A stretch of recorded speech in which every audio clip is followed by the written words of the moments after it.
unboxing tayo guys. Meron tayong in-order. Ito ay medyo trending siya sa TikTok, trending siya sa Facebook. So, try lang natin. Nakikiuso tayo dito. Na-receive ko siya after kahapon. Unboxing tayo. Ngayon pa lang ako mag-open. Unbox natin. Tignan natin kung totoo ito, ha?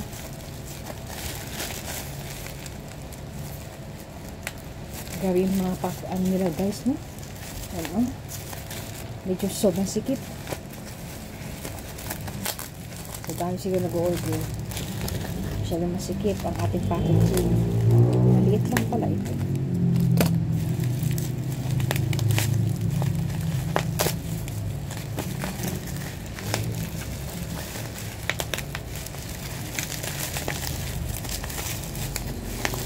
Sobrang naman ito.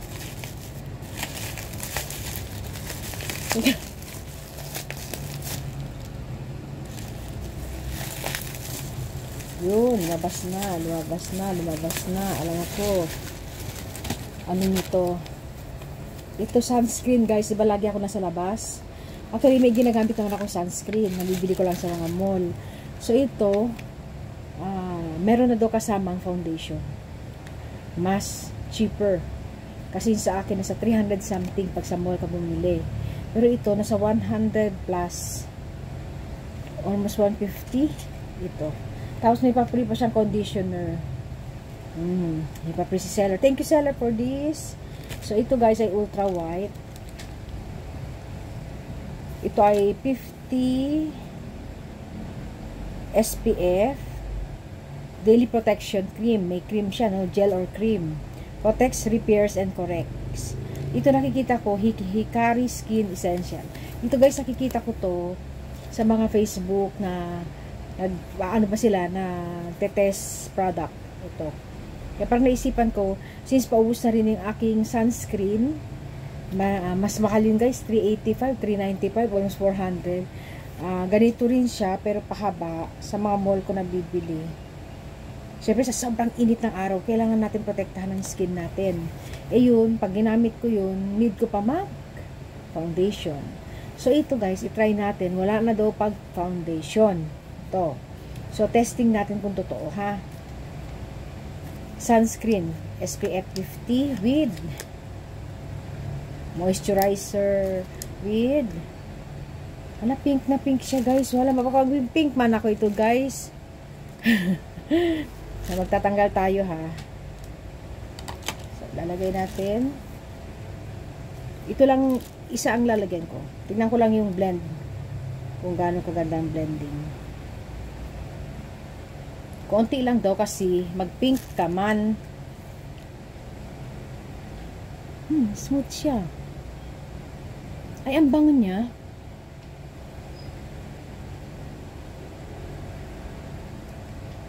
Tingnan ko, ha. Kalahati lang lagyan natin. Kita mo guys. Lagyan natin sa konti pa. Kasi pag nasobrahan daw ang lagay, magpipink ka. Ay, madali siyang ipunas. Hindi katulad nung sa akin, medyo nag-stop. Teka, tingnan natin. Ay, oo nga. Ito sa salamin guys. Ay, oo nga guys. Ano siya, para kang naka foundation. Malayo sa kabila.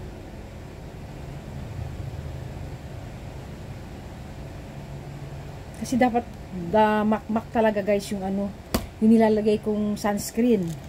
Kasi sa sobrang init, mararamdaman mo talaga kinakagat yung mukha mo. Pero so far ito, para ka naka-powders, ang bango-bango. Ang bango niya guys, para siyang may vanilla.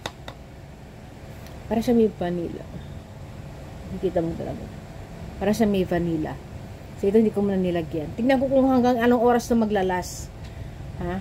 Pag tumagal ito. Kasi sa akin, from 8, halimbawa 10 ako alis ng bahay, 10. Babalik ako ng mga 7. Andun pa rin, makikita mo yung foundation ko. So, ito tignan natin kasi lighter lang ang ginawa ko. So, sa ganitong kalaki, sa 150, 151 something, okay naman siya sa isang pahiran lang. Kasi hindi ko naman pinadawin guys, sinubukan ko lang kung gano'n siya kadulas. Madulas siya. Mabilis siya i-apply. Kahit nagmamadali ka, mabilis siya i-apply. At saka mabango.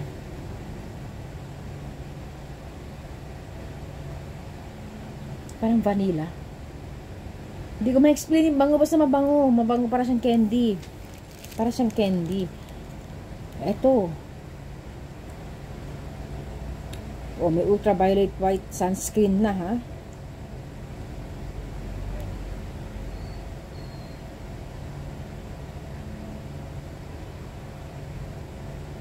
So, 15 to 20 minutes ang pag-apply natin bago tayo lumabas sa araw para mait-it. Para mait-it. Para mait-it, guys. Ay, maganda nga siya, guys. Oo, compare mo doon sa, ano, kasi konti lang naman nilagay ko eh.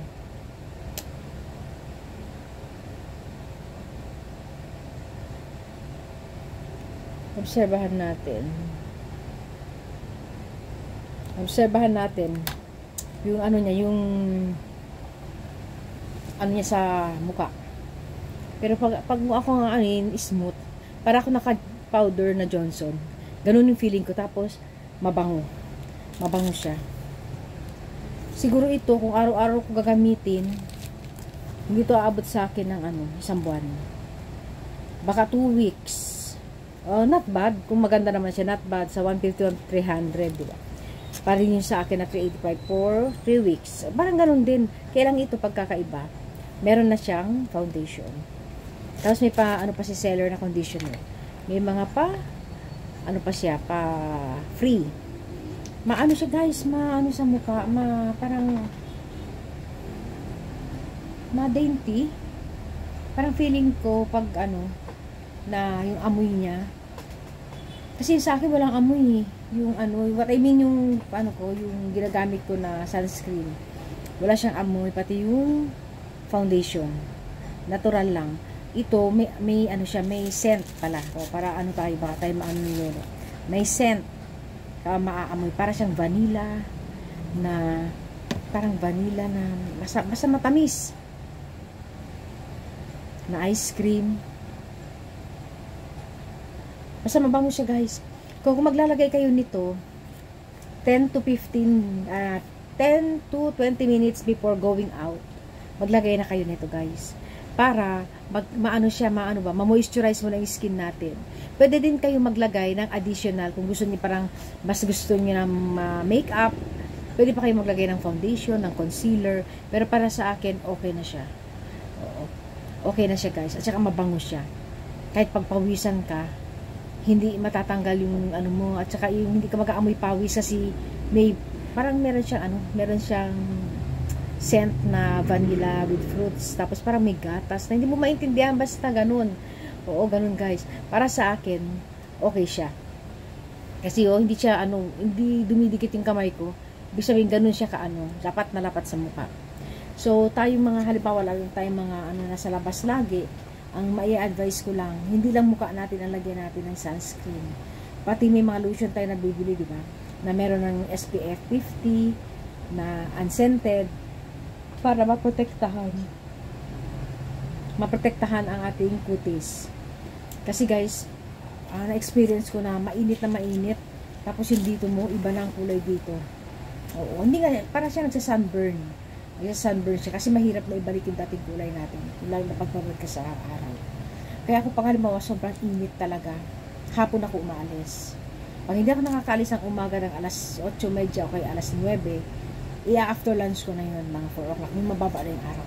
Kasi hanggang 8 naman, gabi 9, yun ang ko sa mga sa mga client, ganun. Kasi ang office namin is 8 to 6, minsan 8 to 5, depende pag meron pa rin mga client dumarating. Ayan guys, ito, i-try nyo to.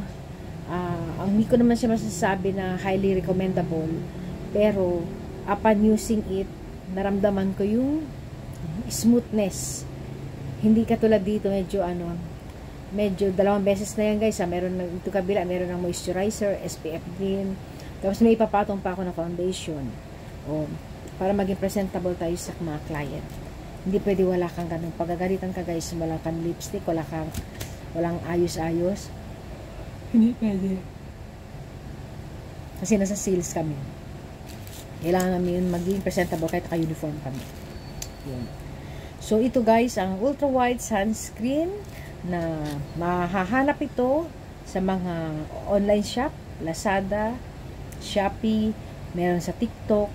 Basta marami na ano na to, na kumbaga umikot na to sa market. Ito. Kasi tingnan nyo guys, yung shape niya. Hanggang pag i-press mo, yan lang siya. From here, hanggang dito lang. Kung araw-araw ka nagagamit nito, more or less 2 weeks. Yun ang masasabi ko. 2 weeks. Yan. 2 weeks lang siya. Para sa akin kasi hindi ka pwede maglagay lang ng konti-konti pag babad ka sa araw. Ayan siya guys. Tingnan niyo. Yan. Yung likod niya. Mabango siya. Thank you seller dito ay umpisa bukas kasi ngayon naglagay lang ako ng kung hanggang kailan yung effect kasi mamaya pang alis ko. Bukas i-start na ako ng from morning gagamit nito. Kahit pala nasa loob ka ng bahay guys, yun lang kahit nasa loob ka ng bahay, kailangan mo pa rin may protection tulad ng sunscreen. Yun. Yung mga maglagay ka. Tapos, na dito, sunblock sa katawan. Yun. Medyo, pricey. Sa totoo lang, very pricey, pero kailangan natin. Mahirap pag wala. Mahirap pag wala, guys. Magbabatik-batik ka.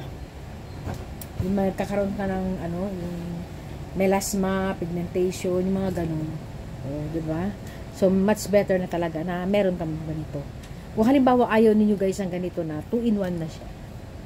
Meron din kayo na mabibili sa mga malls na nakahiwalay siya. Merong sunscreen, may foundation naman, may SPF na. Depende yun kung gusto nyo ganun. Pero ako parang nagustuhan ko yung amoy pa lang, nagustuhan ko na siya. So start ko tomorrow, kasi may meeting ako bukas. Start ko tomorrow maggamit na talaga siya para makita ko yung pagkakaiba pag nasa opisina. At saka nasa bahay ako na konti lang ang ginagamit ko. Kasi meron din, actually guys, hindi ako magpapalit ng brand, dapat. Tapos nakita ko lang ito sa sa TikTok. Sige, try ko nga, why not? Diba? Kung hindi mag-ano sa akin, balik ako sa dati. Diba? Ganun lang yun guys. Okay, so much for today. Bye guys!